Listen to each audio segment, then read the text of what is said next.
नमस्कार मंडळी, चला तर आज आपण बनवणार आहोत रोटी पिझ्झा। तर ही एक पोळी रात्रीची उरलेली होती, ती तव्यावर दोन्ही बाजूने शेकून घेणार आहे।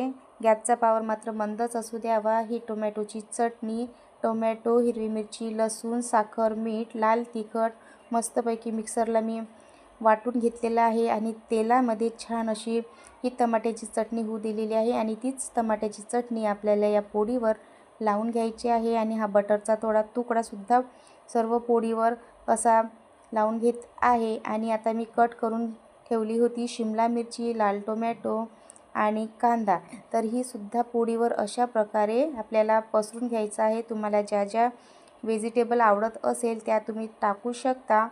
आणि हे पाहू शकता किती छान असा घरच्या घरी आपल्याला मुलांसाठी पिझ्झा बनवता येतो। आणि चीज आहे, हा चीज याच्यावर आपल्याला असं किसणीने किसून टाकून घ्यायचं आहे। मस्तपैकी बनलेला आपला रोटी पिझ्झा झाकून ठेवूया आणि नंतर थोड्या वेळानं पाहूया। तर थोडा शिजायचा आहे, थोडा वेळ आणखीन लागेल, पण भोवतालून आपल्याला त्याला बटर लावून घ्यायचं आहे। आणि ही छानपैकी मस्त पिझ्झा आपला तयार झालेला आहे। सकाळची वेळ आहे आणि हा पिझ्झा बनवलेला मी, तर बिट्टूला शाळेत जायचं आहे, तर मला असं वाटते तिने पण खाल्ला पाहिजे म्हणून पटकनच बनवलेला आहे। आणि वरून थोडं मीठ, किंचित आणि लाल तिखट असं भुरभुरून घेतलेलं आहे। छानपैकी कडक असा आपला पिझ्झा झालेला आहे, म्हणजे सुरीने सुद्धा कापला गेलेला नाही आहे, म्हणून मी त्याला असं हातानेच कट केलेला आहे।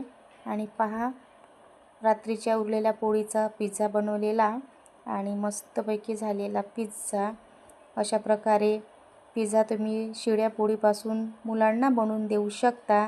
आणि पहा किती छान असा दिसत आहे। तर हे पहा, हातानंच तोडते आणि गरमसुद्धा आहे, थोडा हात पण जळत आहे।